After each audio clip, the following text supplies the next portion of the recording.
Hi, everyone. This is Ranjini Joshua, and you're here for the Getting Ready for CES 2026 webinar. Thanks for joining me today. Let me adjust this a little bit. We have a lot to get through. We have a lot to get through. Sorry about that.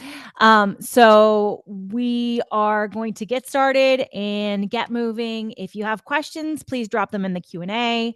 I will have a Q&A session afterwards, and we'll have plenty of time to address everyone's needs during this webinar. All right. First things first, the Silver Telegram is an agency I started about 15 years ago. I've been doing PR for the last 20 years. And we've been supporting clients, dozens and dozens of clients over the years at CES, in maximizing opportunities at the show. In 2025, we supported 6 clients, garnering more than 500 pieces of coverage for those clients at CES. This resulted from pre-scheduled interviews, on-site interviews, and post-show follow-up. So there's a lot that goes into the planning and preparation for CES. As you can see, we've had hundreds of media hits placed over the past decades. We've done everything from robots to ed tech toys to audio equipment, Fibonacci blocks, learning tech, AI, automotive tech, e-bikes, just pretty much the full gamut. And of course, not to say the least, but cell phone accessories and gadgets as well. My name is Ranjini Joshua. I am the founder of Silver Telegram. I've been running it for the last 15 years. And I've been, again, doing PR for the last 20 years, all in the tech space. So I'm one of those rare breeds that has been doing technology for a very long time. And I've been going to CES since that beginning of that time. This is a quick photo from the I think this is actually 2021, 2021 CES, where there's a big white elephant situation. There's a lot of empty showroom space. And I remember it was exceptionally chilly, and we went back and we were like, what kind of CES is this? It was incredible to see the lack of people there. And since then, last year, we've returned and resumed to normal, if not insane, attendance. I've also worked with dozens of startups over the years, both startups and public and private companies. I've been featured in Forbes, International Business Times, Elle, Sifted, Foreign Policy. I've written for all of those publications as well. So I have my core background's in public relations, but I've done a lot of writing and, of course, over the years, thought leadership. So real quickly, I wanted to do a quick poll on who the audience is here. And let me see if I can get these polls situated. Here we go. We're going to launch our poll number 1. How many times have you attended CES? Are you a first timer? Have you gone to CES 2 to 3 times, 4 to 5 times? Are you a CES vet? So I'm going to give you guys a few minutes to answer this question, and then I will obviously address and read the results.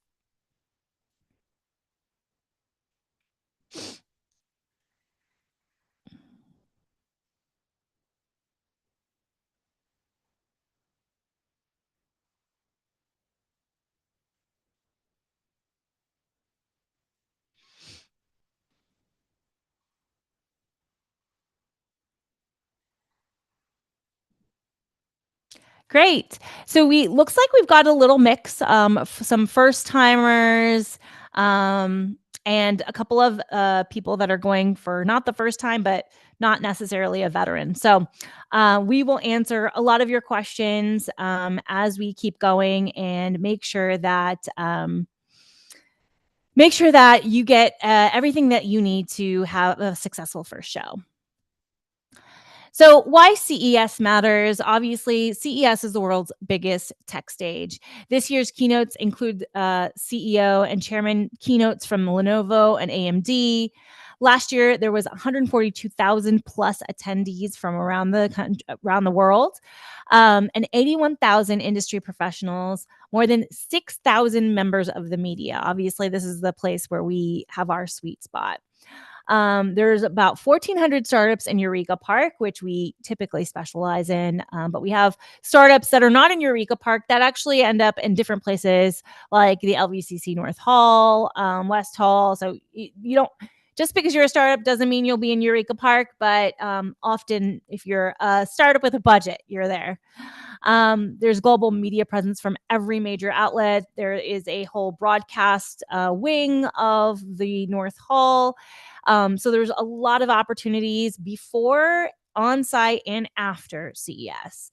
This is the single most valuable visibility opportunity for emerging tech brands that are really want to establish a presence in the United States market. Last year, they did keynotes at the Sphere for the first time, which was really incredible. You've got this crazy 360 view. So if you are planning on attending and you will be there, see if you can attend one of the keynotes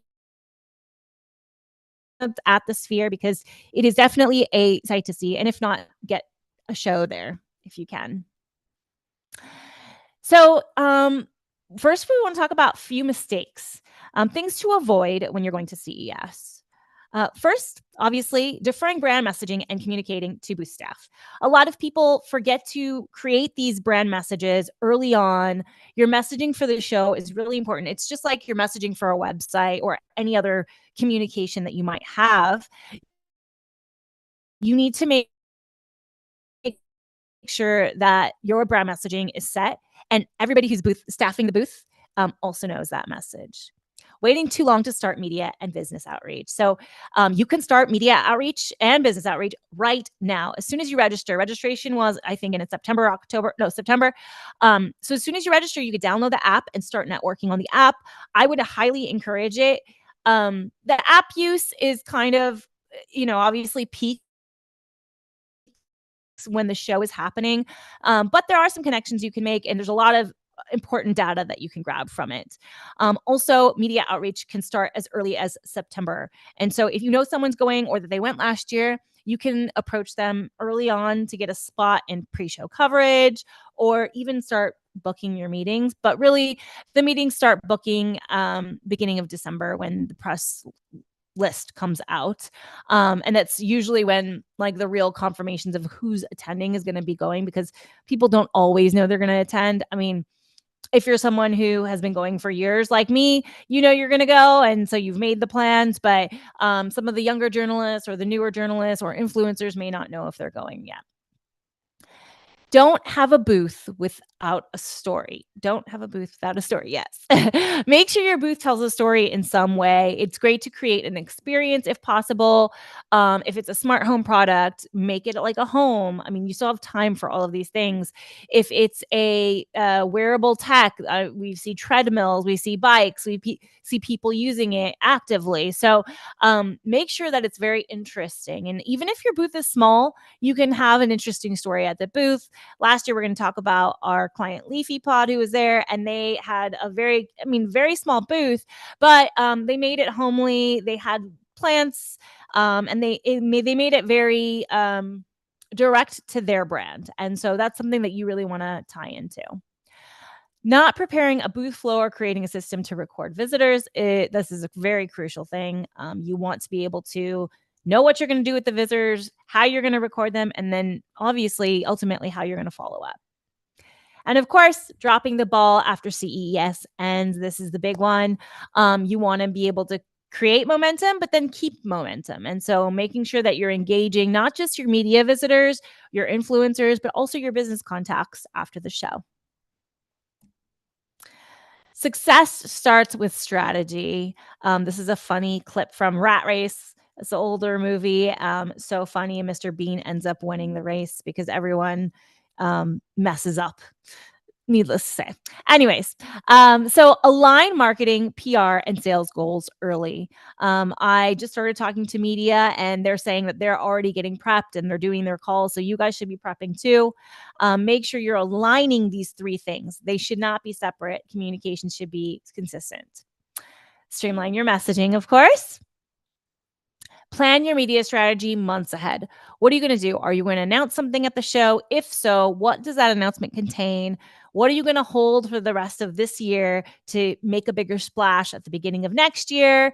Things like that. And then when do you want to start doing outreach? Who do you want to reach? Who do you really want as your big whales when it comes to media attention? Prepare your media and marketing in advance. This is probably the easiest things to prepare in like the month of November, but we're going to go through a little timeline later.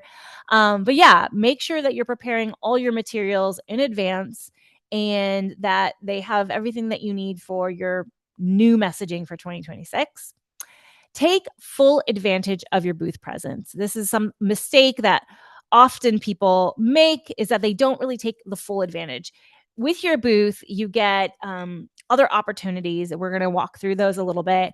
On-site opportunities, you press conferences. You have obviously access to the media list, access to a virtual press room. You have access to media, business contacts, the Map My Show app. So you want to make sure that you're taking full advantage of everything that you can.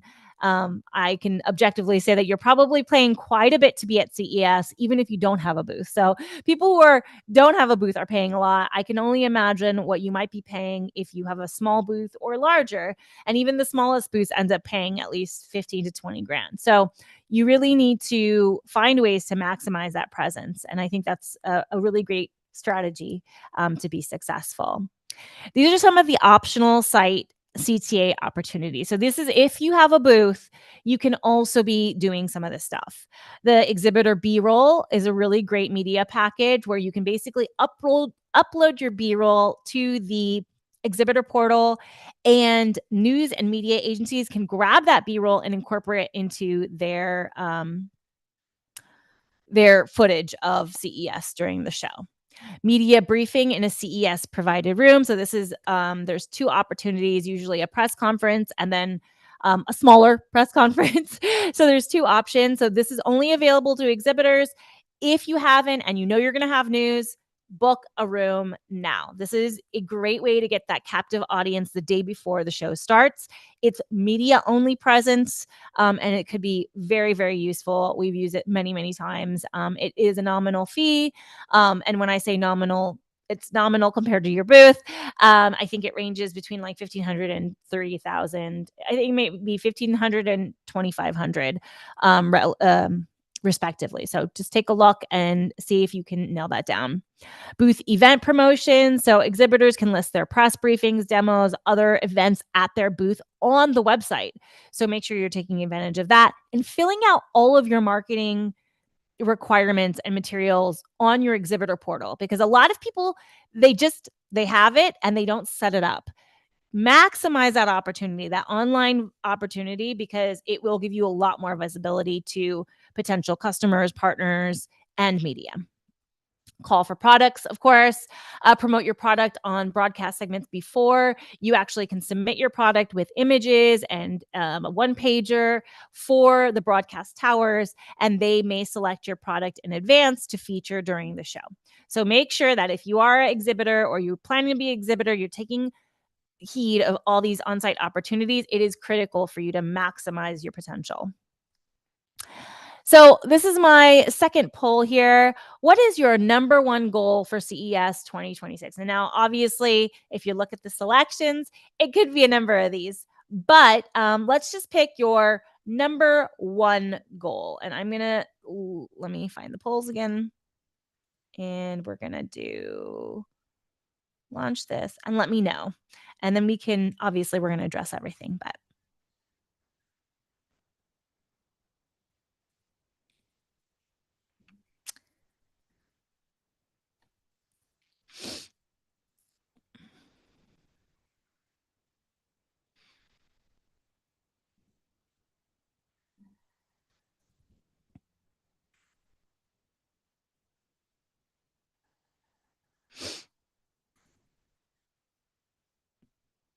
okay, great. So the polls are coming in, and media coverage is right now the number one, with a short number two of launching a new product. So this is great. I think we're obviously going to address all of that today. But getting media coverage is very, very important. And this is like the crucial opportunity where you can do that. So let's move on. Here's a quick timeline for you guys. Obviously, we're already in October. I would suggest getting prepared slowly but surely today, right now. I know a lot of us, especially if you're in the consumer tech space, we're worried about the holidays. We're doing holiday gift guides. We're doing some things like that. So that's also crucial to be doing at this moment. But don't fail to prepare for CES. The 3-month timeline that we typically have is in November, we're firming up our strategy and developing our messaging for the show. We'll do the first draft of the press release, or at least get some, get some pillars around your messaging and press release. And then also, obviously, the booth materials. If your booth isn't already underway, you're kind of behind. So, making sure that you have all your signage, making sure that you have marketing giveaways, flyers, QR codes, everything you might need. You do not want to wait till December where the holidays are there and everything's chaotic. December. That is when we pick up the reins as PR folks and start pitching that first week of December. I mean, we have media lists from previous years, but the most current media list comes out on December 1st. And we start with our pitches as soon as we can. I like to start in November when possible. If we know everyone's confirmed and we're ready to go and we know what we're going to say, but definitely December 1st, because you only have until about that week of Christmas. I mean, we've been confirming meetings up until the show date, but it is a process, and the more you can do in advance, the better. You want to finalize your press release details, your press conference details, your press kit, all your materials. And then at the end of the month, typically what we do is create a briefing book, and you can do this for your booth. You could create a marketing and communications book, which basically gives you your schedule, booth staffing. What we do for media is media backgrounders. We'll do our key messaging points. If there's any other kind of broadcast or logistics, we put that in there. So make sure that you have all of those things handy in a booklet, and reviewing that booklet with your booth staff is a really great way to go. And we're going to talk about that book in a little bit.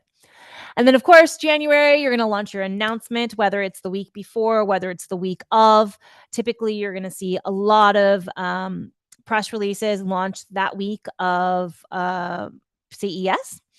And then the press conference, if you've scheduled one, that's really great and important. Be there early. Be everywhere early, to be honest. I always like to get there like an hour early, and I know it's a little excessive, but it gets you there and gives you prep time. On-site media influencers, you're going to have a lot of on-site broadcasting opportunities. We were chasing down media in the halls, last year. So there's a lot of that. And then there's a lot of people, especially on broadcast and influencer side, will stop by your booth, try to schedule something for you right there, and you need to have a spokesperson available. So making sure you have these things on site is really key, and having a PR team to help you also helps. And then, of course, after the show, product follow up with the media and your recap of the event. It's a little rough timeline where you could see, okay, what do I need to be doing in these months? Proactive pitching is probably one of the most important things that we do as PR people before CES. Your media strategy starts way before you land in Vegas. So pitching your stories 4 to 6 weeks before CES, which means late November, early December, securing pre-show coverage. So you can actually submit to secure coverage before the show starts, saying like, hey, this is going to happen at CES. This is what we're announcing at CES. So there is that option to be doing that. There's option to be prepping the media for a launch at the show. There's opportunities to send your products out to the media. It's a little difficult around the holidays. Again, you have to navigate the holiday season in retail, but these are opportunities proactively that you can come by, especially if you start early, like in October. Using CES as a momentum launch pad for 6 to 12 months of visibility. So what we do is take that media that show up at your booth, and we make sure that they're going to be covering you for the rest of the year, covering you for gift guides, covering you for the holidays. And we kind of keep that conversation going and alive the entire year. And typically, when you're launching a new product at CES, you won't do a review program until about a couple months after. Because what happens right after CES is the Chinese New Year. And that gives us a little delay sometimes if your production is in China. So that's something to think about. And then also there's a slew of trade shows right after CES, NRF. There's the Outside Retail Show. There's I think Expo West is happening around January. There's NAMM, that's a music show. I mean, there's a lot of trade shows in Jan Feb. So make sure that you are creating a plan to continue the momentum. So I wanted to talk to you guys about one of our success stories from last year, Leafy Pod, the ultimate smart planner. We had such great metrics, and this is just metrics at the end of January. So we had 66 pieces of media coverage, 6.1 million online views. We were featured in the Today Show a week after CES. And most recently, and I'm so proud, is that they were selected as one of Time best inventions of 2025. So they are actually getting this accolade, and it's just very exciting to see that we launched in January, and this momentum literally has come up to October. We've gotten requests for Leafy Pod almost every month, and they're in production now, and we're very excited to hopefully be working with them again at CES 2026. But yeah, they attended this webinar last year, and I actually just spoke with them, and she was saying that yes, if you follow this to a T, you're going to have a success story. So this is what our Leafy Pod CEO has said to us. Third party, of course. All right. So on-site visibility, obviously our job is to make the most of CES week for you. And so these are some key elements that you should keep in mind. I know I'm speaking pretty fast, so if you need to replay this in half the speed, please do so. I just want to make sure that I get through everything. Keep a booth schedule. That is imperative, making sure that you have a booth schedule where there's always some kind of spokesperson or somebody who knows the talking points at the booth all the time. There should be someone there constantly. You shouldn't have an empty booth. Please arrive at your booth on time. That's a problem that we've had many times. People underestimate the time of prep it takes to get the booth ready the night before. They show up late, they go out, they attend a party, whatever the case may be. I've seen all the scenarios. So you don't want to show up not prepared. You want to show up fresh, well fed, and ready to go. Always have a messaging and spokesperson at your booth. So if you want to have one of those briefing books at the booth, so somebody has it just in case they forget, it's okay. You have the book there. Optimize your booth for walk-by media. So one of the things I always tell people, the first thing I tell people is look at the media badge. What color is it? And every year it's something different. So a media badge will say media on it and will have a specific color. If you keep your eyes out for those colors, you'll have a great opportunity to pull people in as they walk by. Or if you're waiting for a meeting and you know they're going to stop by, you can grab them and say, hey, I'm here. You have a blue badge. Obviously you're here to see me. So make sure that you are optimized and you are aware of what the media badge color is. You have your messaging ready and you're willing to pull people in because that's how you're going to get the most exposure. Schedule media and influencer visits. Obviously, we've talked about proactively doing that in December. Create live content. Take advantage of slow times at your booth. Take product image shots. Take shots of people interacting with your product and their responses. That's a great one for social media. Take images of the media interacting with your product, or if someone is doing an interview at your booth, take a video of that person interviewing your booth spokesperson. So make sure that you're creating content that is not just going to serve you to talk to the media and people on site, but is going to serve you months afterwards. We can do flashback Fridays, right? And so there's always an opportunity to spotlight your product. any time of the year. Oh boy.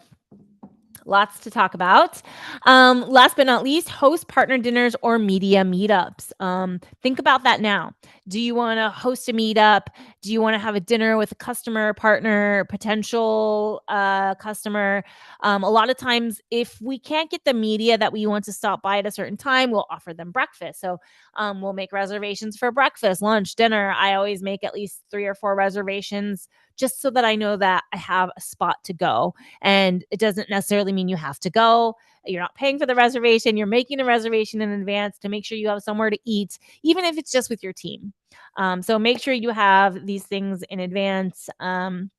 There's several restaurants. I mean, this is Las Vegas, guys. We're talking about a major selection of great places. Just have a little bit of a plan in place so that you can really schmooze and host and, again, optimize your sales opportunities, your business opportunities, and your media opportunities. Co-located media events. So there's a few other media events that are located at CES, and um, it's definitely a dynamic that people have asked me about several times. There's 3 primary shows that are co-located media events.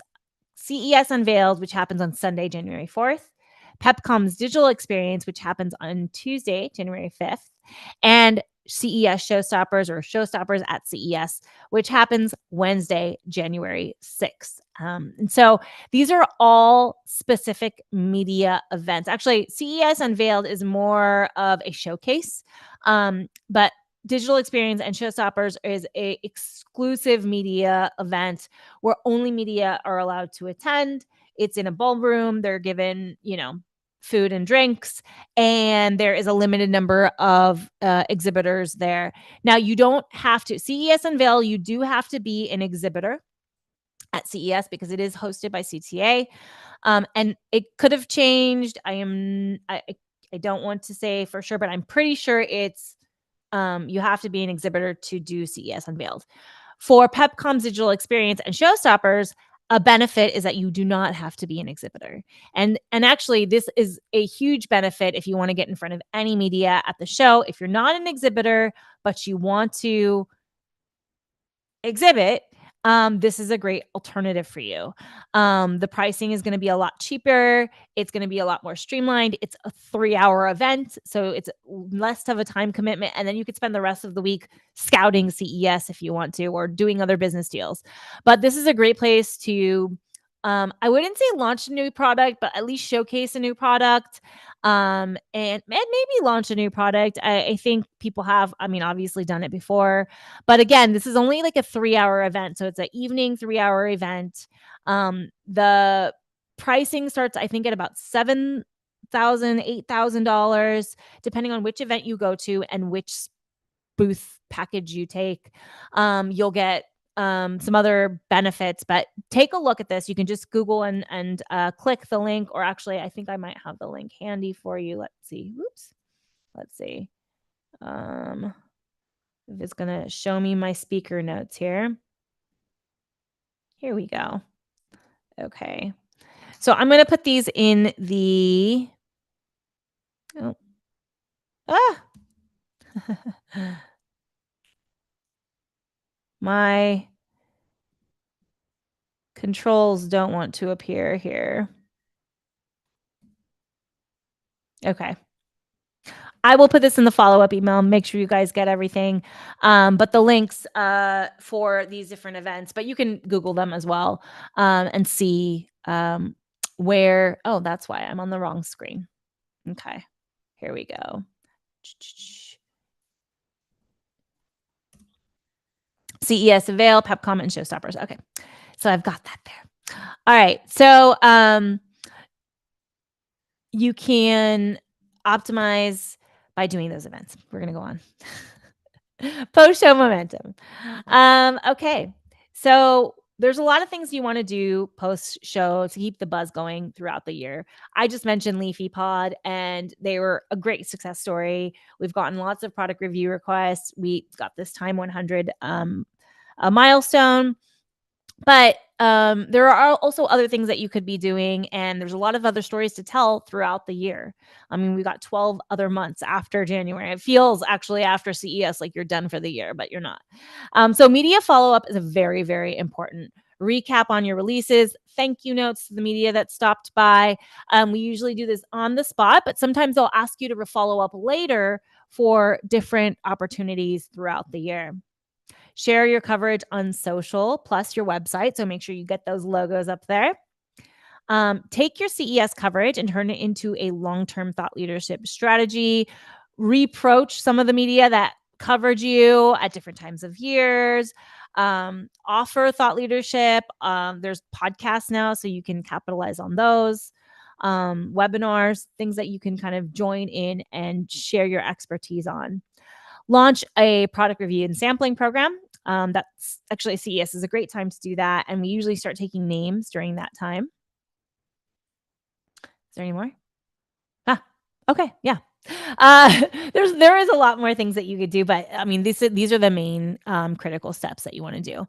This noise is actually one of the clients that we supported last year and was a perfect example of this momentum keeping, right? So during the show, we had tons of media visits, 54 media visits. This is our recap report. But our main thing after the show was this follow up. So you see the booth activity here. We had all these people stop by, but our main thing was review samples afterwards because their launch was actually after CES. And so we continued our review program through March. And so there was a lot of work to be done after we set the stage at January. So these are different strategies you can take when you are approaching CES and you're planning. We have 3 CES support packages. So there's CES Lite, Basic, and Premium. Of course, I'll send this over to you guys to take a look, but we do offer complete full PR support, or we help you just get the media hits. Whatever you need, we have an option for you. And we hope that we get the chance to learn about your product and work with you. And we do have people on site every year. And it's a lot of fun, but a lot of work at the same time. A little bit more about the book. So this is the briefing book, and this is probably our most important asset as PR people. This includes, but is not limited to, the CES media schedule, background documents on the media, messaging notes to streamline team messaging, contact information of everybody on your team, whether it's the PR team, the booth team, the CTA team that you need to work with, the exhibitor team, resources for CES, where you should pick up your badge, where you should go for FedEx, where you should make restaurant reservations, venue information. There's obviously I feel like it's like 4 venues now, maybe. The venue list keeps growing of how big CES is. So you've got the LVCC, you've got the Venetian Conference Center, you've got the Sphere, you've got the Aria, you've got I think there's a couple more different venues. So all of that information is included in our briefing book, just so you have something that's kind of like your CES Bible. We help with on-site support and media coaching. So we help manage your media interviews, make sure to confirm the times, make sure to find them when they come around, greet them at the show, at the booth. You should be greeting them at the booth. Make sure your team can identify them, like their badge color, and hits the key talking points. And make sure you grab their information and just acknowledge that they're media and that you're going to do what you can to support their coverage.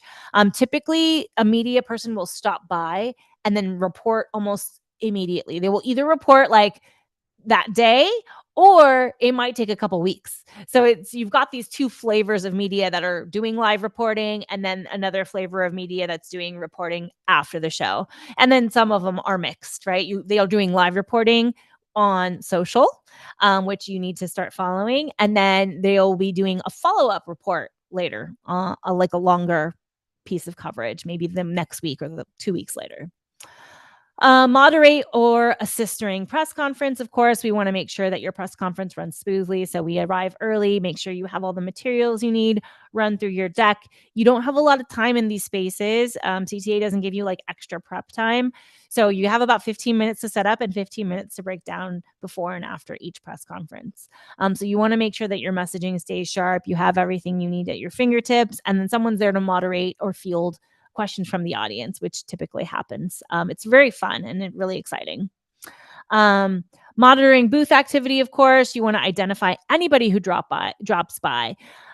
This could be a daunting task because it's CES. So you've gotten a lot of people that are not relevant, but you've got most people that are relevant. People who are going to come to your booth are either interested in your product because they're an influencer, they're a media person, or they're a business person that wants to work with you. So, collecting all the information possible is great. We did QR codes last year, and then maybe having different sign-in sheets of, okay, this person wants a product review. This person is an influencer. They want to work with us. They probably want some cheddar. And then this person is a business or partner contact. And so maybe splitting it up into several lists would be good, or having an iPad for them to like put in their information. A lot of people are moving away from business cards. They have QR codes. So there's a lot of different things people are using now for keeping in touch. So you want to monitor your booth activity, even though it is the most probably exhausting task of the event. Capturing live opportunities, coordinating podcast and broadcast interviews. That's where we kind of shine, and we identify those on site. So there's a couple of radio shows that you have to kind of navigate. I end up sometimes being an Uber driver while we're at CES because it is quite difficult to get from one venue to the next. So you need someone to be able to get you there on time. Sometimes there's some shows that are being recorded at LVCC or some shows that are being recorded at the Venetian. So you need to be where you need to be. And you need to navigate that. So making sure that you capture those live opportunities is really, really helpful. And then, of course, real-time social amplification, making sure you're capturing moments. Last year, it was really exciting. I don't remember which booth it was. I want to say it was Leafy Pod, but Justine stopped by and did a little segment, and she posted right away. And then we posted a segment. And so it was really fun to be able to interact and make sure that we're doing things like in a timely manner, even though the service is horrendous. So it's nice to have people on the ground in an office somewhere so you could just shoot it over to them and have them post, because the internet service is really challenging, especially if you're in Eureka Park, which is basically in a basement.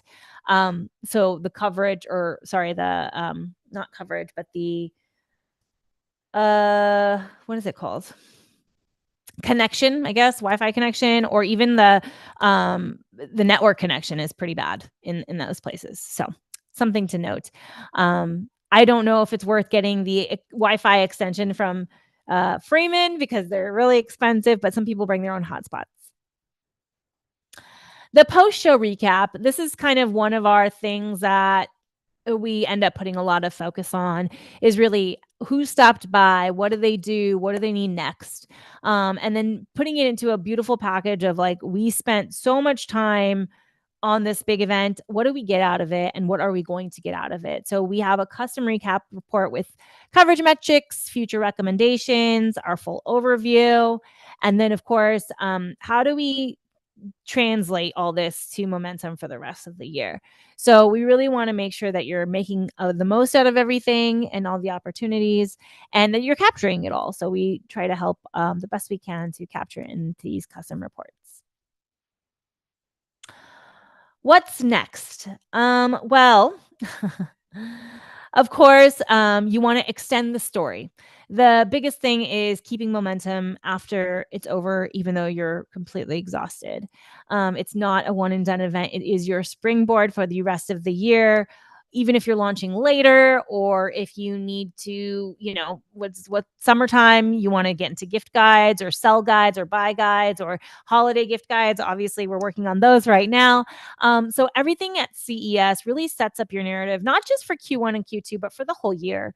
I think gives you really big focus. I mean, most of the startups that we work with update their messaging after Q2 and kind of learn from CES, take from CES what people resonated with, how they should shift the messaging so it resonates better. And then they incorporate that into their messaging moving forward. So it is actually a really great learning experience as well. What you think works may not, and something else might resonate. And so that's great to carry with you.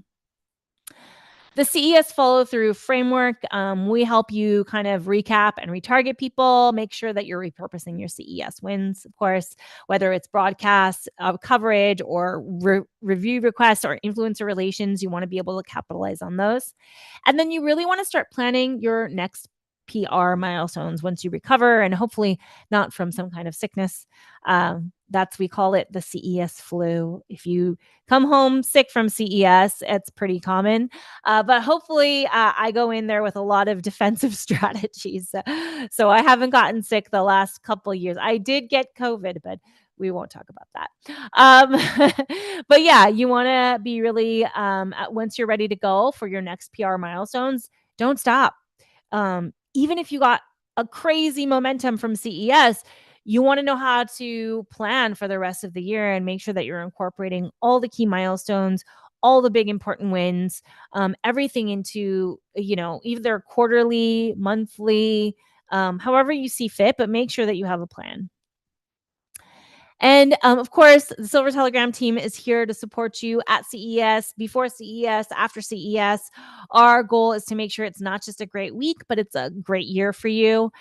We offer ongoing retainers. We'll do project basis. We do influencer and media campaigns. We do launch and funding PR, content and social strategy. So we do everything. We're a full service public relations firm, but CES is typically one of our shining moments of the year. And so we don't have a very calm and gentle holiday season. We're really ramping up for CES and making sure that's going to be best for everyone, for us, for you. And we're here to support you in every way possible. So the last poll I have here, I'm going to launch. Let's see, back to the polls. How prepared for CES do you feel right now? And I imagine it's early October and maybe you haven't started yet, or maybe you have a plan in your mind. But what does that feel like to you? And are you ready to crush it? Can we help you crush it? What do you think you need to jump into the CES season with your full effort and energy?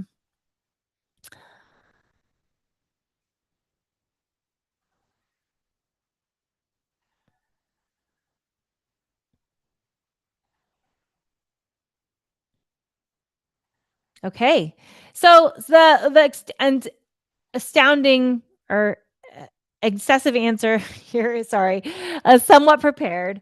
That's totally understandable. It's still very, very early. It is October after all. So let's make sure that you have everything that you need to win CES. Make sure that before, during, and after CES, you have these things. You start early. You tell a clear story. You follow through post show, and then use CES as your momentum builder for the year. There is so much you can get out of CES, and that's one of the reasons I love it. I also have been trying to get out of it for many years, but I don't think that's in my cards. But it gives you a lot of energy, and it's very exciting, and it's great to capitalize on. So I just want to thank you so much for joining us. Your CES journey starts now. Now that you've seen this webinar and you're ready and you're prepared, hopefully, you can share any questions with me at ranjini@thesilvertelegram.com. I will answer you directly. I will also send you guys a link to book a free strategy call so that we can go over your CES strategy, figure out what gaps you might have, figure out what news you might have. And I just talked to a potential client earlier this week, and they basically told me that they didn't have any news, and we found out that they actually did have something to announce. They just hadn't framed it in the right way. And so now we have an announcement for them. And so it is true that you have much higher chances of getting media coverage if you have something to announce, something to say, that really augments your story. So make sure that keep that in mind. If you have any questions, shoot me an email and I'm happy to answer them for you. And I hope you guys are more ready for CES than you were before this 45 minutes. And I look forward to seeing you there. If you see me, stop me, say hi, and hopefully we can grab a snack, a granola bar, or a protein bar to keep us going through the day. And I'll see you guys in Vegas. Thanks so much.